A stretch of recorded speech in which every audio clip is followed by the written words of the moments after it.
Is there anywhere on earth perfect freedom, sorrow's dearth, selfless friendship, blameless birth?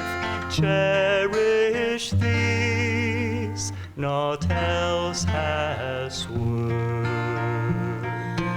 Is there anywhere on earth perfect freedom, sorrow's dearth, selfless friendship, blameless birth? Cherish these, naught else has worth. Is there anywhere on earth perfect freedom, sorrow's dearth, selfless friendship, blameless birth? Cherish these, naught else has worth. Se in un angolo del mondo c'è la purezza, umiltà, vero amore, onestà, fermati lì, null'altro ha valore.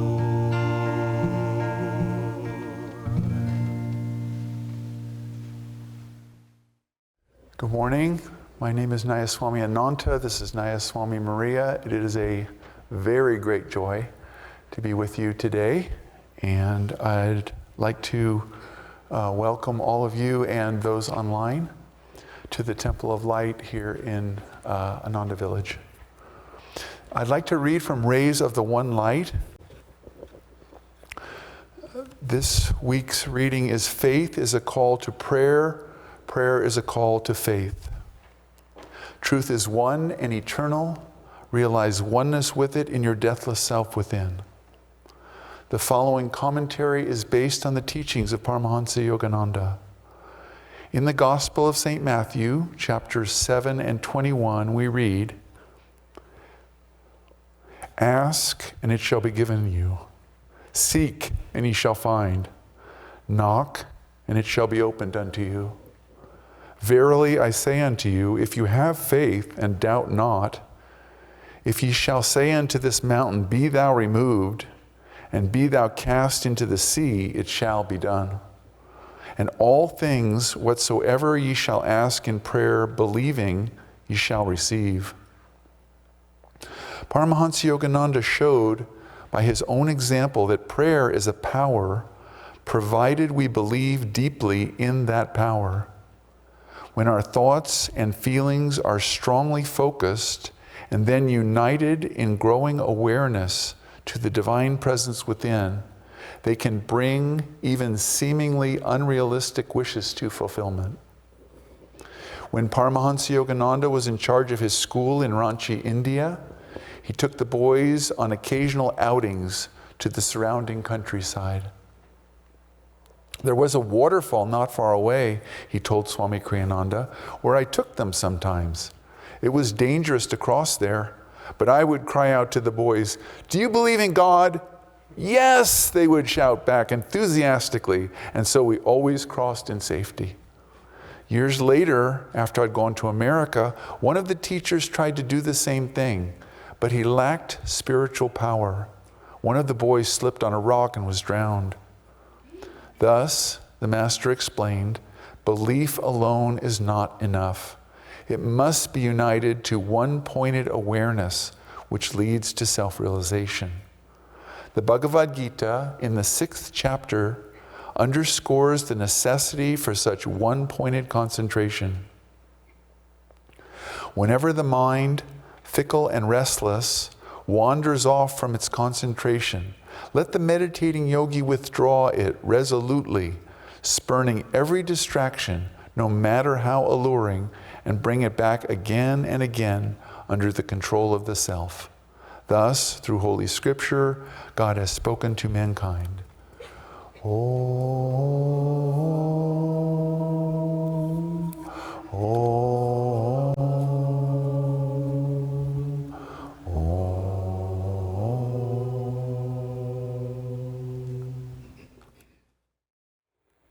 Hello, everybody. I'm going to read from Whispers from Eternity, and these are prayer demands by Paramahansa Yogananda. And this one is entitled, "Let me feel that thou and I are one." When the sparks of cosmic creation flew from under thy crucible of love, I danced with all the lights that heralded the coming of a myriad worlds. I am a little spark of thy joyous cosmic fire. O thou Son of Life, as thy nectar poured into the little cups of human minds, filled with molten liquid of vital sparks, they thought to contain thy golden infinity in the smallness of their human feelings. In each fragile, undulating mirror of human flesh, I see reflected thy restless dance of omnipresent power. In the lambent waters of life I behold thy ever-steady, almighty life. Teach me, Christ-like, by the power of concentration, to still the restless storms of desire raging on the lake of my mind. Stilling those waters, I lovingly behold thy unruffled face of cosmic stillness. Cause the little wave of my life to subside, that thy consciousness in me spread out to become thine own vastness. Let me feel my heart throbbing in thy breast, my feet moving with thy energy, thy breath breathing through mine, thy energy actively moving my arms, thy thoughts weaving all the thoughts in my brain. When I cry, thy soft sigh within me wakens me to thy joy. In thy playfulness, little bubble visions of thy creation float dancingly in the chamber of my dreams, which manifest in my sleep of delusion. Thy meteoric will courses through the skies of my own willpower. Make me feel that it is thou who art I. O make me thyself, that I behold my little bubble of self ever floating in thee. So we have today a beautiful topic on faith and prayer, and these are like a divine dance, aren't they, in the experience of inner communion, one supporting and inspiring the other, one sparking the other to be the perspective, to be the consciousness within which we meet life and all that comes to us on a daily level. Prayer and faith. And hearing this reading that Ananta read, I mean, we say, oh, it's the one at the waterfall. And it's intense. If you're hearing it for the first time, you're probably thinking, wow, where did that come from? Why that? And if you're hearing it, after hearing it for decades, I mean, most of us are very familiar with that story that Yogananda told. And it's still startling. It still kind of shakes you at your core. And he's giving us that story for a reason, that faith and prayer are all important. They're at the core of everything we do, everything we're trying to live as disciples and seekers of truth. It's central. We cannot go inwardly into that divine realm without communing inwardly. And what is that? That's the asking of our hearts to be close to God, the having expressed that desire, bringing it to action, living by it, feeling the strength of it, the power of it in everything, in our daily lives. Yogananda says that we must cultivate faith that belief is not enough.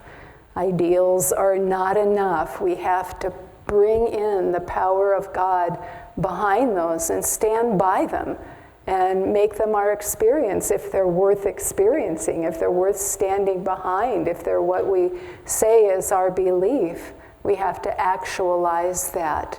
We have to make it our faith, the power that links us to God in everything, no matter what, every circumstance.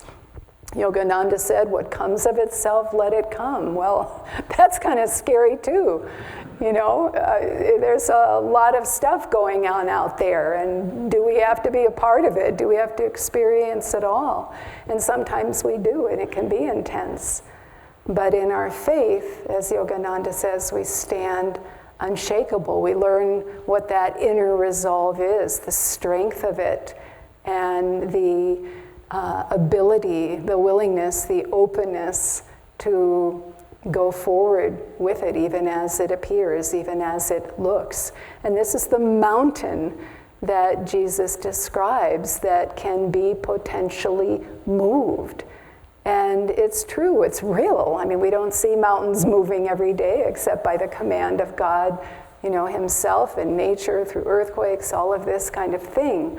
But the reality of it is that if we just look a little bit into our lives, we see that, yes, big mountains have been moved. The mountains of delusion, the mountains of ego identity, the mountains of that sense of hopelessness when you see people at extreme loss in the world, their lives fully compromised. And these mountains, we come up right against them, and the opportunity is that they be resolved. And the only way to resolve that, the only way to understand a story, it was a real story that Yogananda told. It really happened. And it's tragic. It seems so unnecessary. And so much of what goes on in this world seems so unnecessary.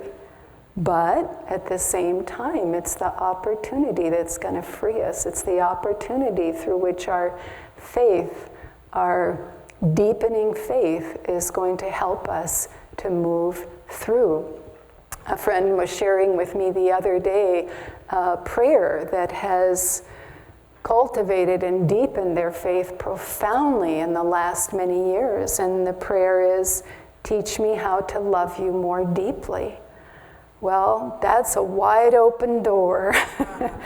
And how is God going to do that? We don't know. And yet this person saying that prayer and just repeating and affirming it and going deep with it has been able to, in their own words, just move through incredible obstacles and challenges and miracles, that have landed them in this community. I mean, it's just, and how rare is that opportunity? Very, very rare. And I wanted to share with you a story from the great Indian epic, the Ramayana. And it's a marvelous account and thrilling story at the very least, but powerful teaching of how to live the spiritual life and the attitudes that are necessary, and of course, faith and prayer. And in this episode, Rama, the hero of the story, really, one of them, he's been thrown out of the kingdom of Ayodhya. And this has come about, he has a brother Lakshman, another brother Bharata. And this has come about because his father, initially, seeing his life, coming soon to a close, decides that he needs to make Rama king and do this special ceremony that inaugurates him so that he can assume that role when the time comes. And everyone loves Rama. There's no question. There's just no question that this is the right thing, the dharmic thing to do. But one of Ram's mothers, and he has a number of them in that age, It was just how families were constructed, especially in the nobility. And his stepmother gets it in her consciousness. That's a whole nother story, but she loves Rama too. And then somehow this thought enters, well, if Rama becomes king, then my son is not going to be able to be king. And that's a problem for me. So she sits with that perspective for a while and then just completely topples the tables. Apparently years before, her husband, the king, the present king, was promised her a boon and said, "You can ask me anything, I will fulfill it. My love for you is so great." And she didn't exercise, the asking of that boon at the time, but now recalls it. And she asks her husband and says, "Not only do I want my son Bharata to assume the throne, but I want Ram sent to the forest for 14 years. And this crushes the king. I mean, he's devastated. He didn't see it coming. And he's going to honor his word. He lives by his word. And so he has the task of telling his son Rama that he needs, not only is he not going to be king, he's out. He's out entirely. And Rama takes this totally at ease. If that is your will, it is done. I am gone. And he sets off in deer skin and bark and with his wife Sita and brother Lakshman, and they head off. Well, Bharata has been out of the kingdom for some time, visiting with family, and he comes back and he's horrified. He can't believe this has taken place. He doesn't understand it in the least. And he heads out after Ram to plead with him. And long story short, is unsuccessful. Ram is true to his word as well. So Bharata takes out from the carriage that's brought him, he's brought a number of elements because he's hoping to convince Ram that he should be king, elements that would be part of an ordination right there. But when Ram says no, Bharat reaches for a pair of sandals. And these are sandals worthy of a king. They're inlaid with gold. And he brings them to Rama and says, please stand on these sandals and bless them. For it is these sandals that will be the symbol of the divine rule through you, even in your absence, and they will carry the burden of this kingdom and the leadership of it. So Ram steps on the sandals, then he withdraws. Bharata picks them up and he places them on top of his head. In India, to touch the earth that the guru has walked upon and to hold that, for that blessing is a sacred thing. And Bharata puts them on his head and he walks back to Ayodhya with them on his head and he places them on the throne. And, he's the instrument for leadership of the kingdom at that time, but he is the instrument for God. And it is through Rama and his attunement to him that he will rule until he comes back. It's a beautiful story of how faith can support us in whatever circumstance. It is filled with devotion, and that too is an element of faith. You can't fake it. You can have beliefs, that's one thing. But faith is grounded in a deep devotion, a deep relationship and trust with God. And that's where its power, that's what gives it its power, that's what feeds that power. And so, as the Gita says, we cultivate our faith in that experience, in that sharing with God. I know over the years, many times when Swami Kriyananda was alive and here with us and met us, you could, and I did, I would watch him, for a few minutes in meditation. And he just, as the Gita describes, he just withdrew that energy resolutely and sat there in perfect stillness at the feet of God. And you could see it, and you could feel it. And if you just tapped in for a few minutes and got in sync with that energy, it helped you to meditate. It helped you to meditate deeply. And we can still do that. We can still do that. A very dear friend of mine, I've done the same thing. I've watched this person just for a few minutes at the start of meditation, and they have that same energy now, that same energy that Swamiji shared with us. And I can feel it, and I can see it, and it helps me to meditate. And that's what Master is talking about. That's what is given in the Gita by Krishna to Arjuna, that this is how we get there in faith. We've got to go to that place of complete inner stillness and be with God. That's our home. And if we're fighting restlessness and we feel agitated and it's not coming easily, hold that image. Hold Master perfectly still at the point between the eyebrows. Hold Swamiji perfectly still at the point between the eyebrows.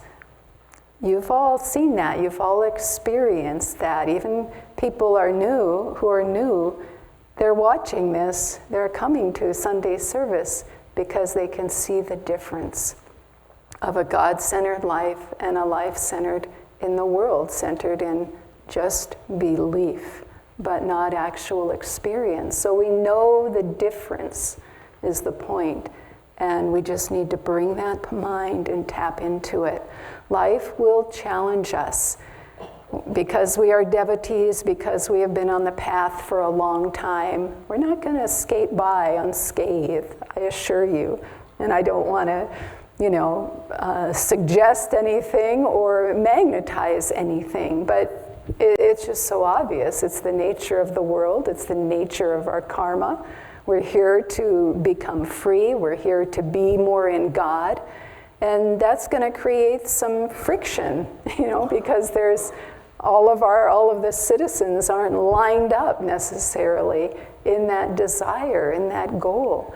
And if we look to our masters, we look to our gurus, they didn't escape without tests and challenges and big ones.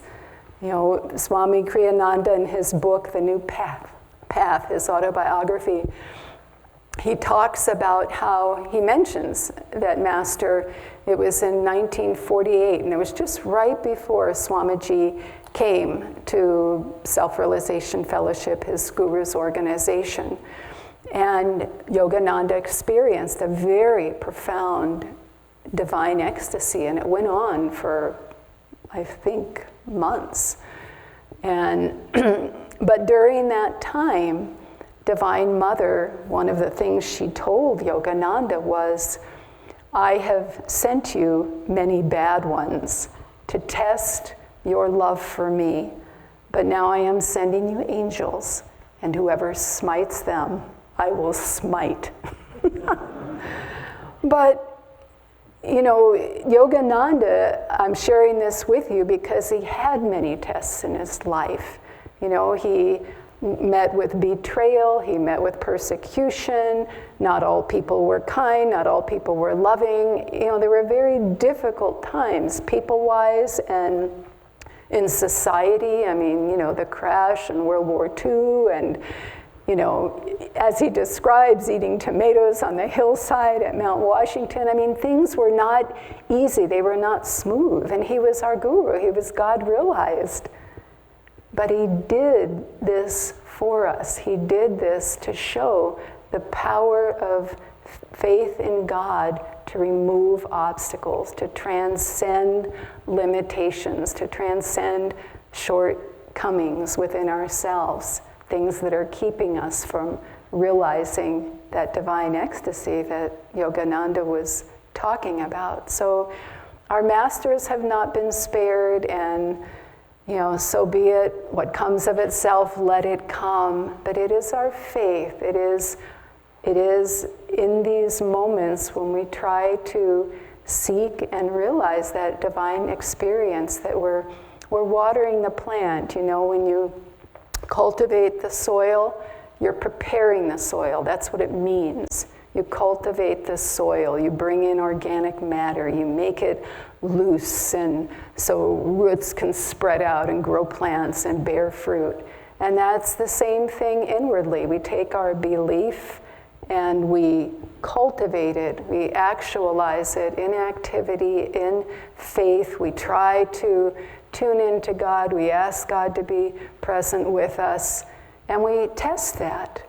We prove it for ourselves. We prove it for ourselves that this is something that works, and this is working for me and in me and through me and in my life, and this is what has power. This is what gives me staying power. You know, the ability to just endure, the ability to go forward, the ability to persevere with joy in our hearts, because we can see what would happen if we didn't have that experience. And so Swamiji he talks about a practice in his own life that builds faith, that for him deepened his faith, and we're all familiar with it. He talks about the practice of chanting mentally Om Guru.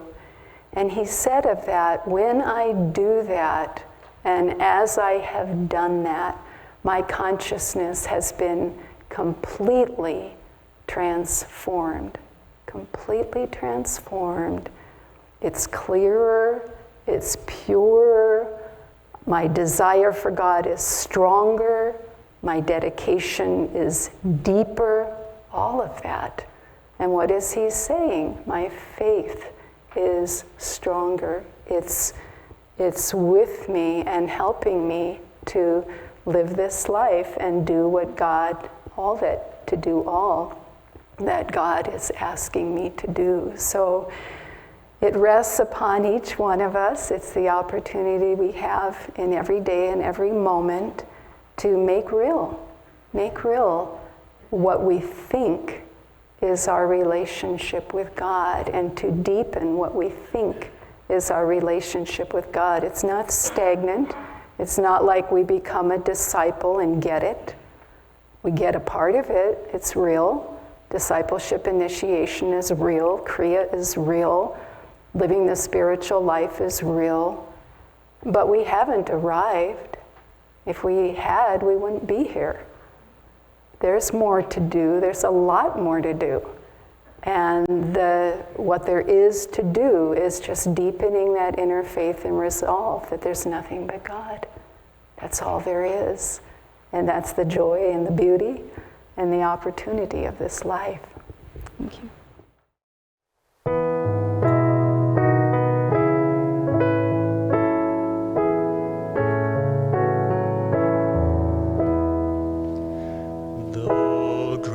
Summer fade and winter draw near, my Lord, in your presence I live without fear. Through tempest, through snows, through turbulent tide, the touch of your hand is my strength and my guide.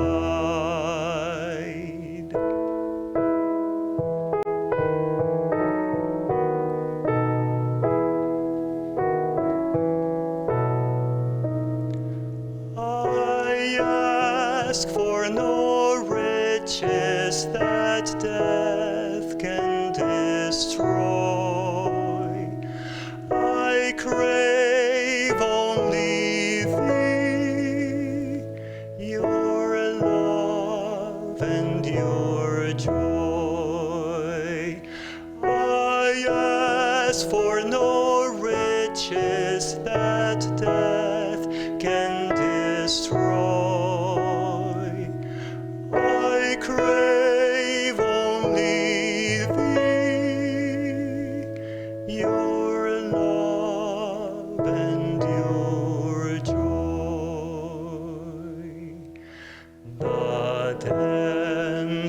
fears will pass, the singing must end.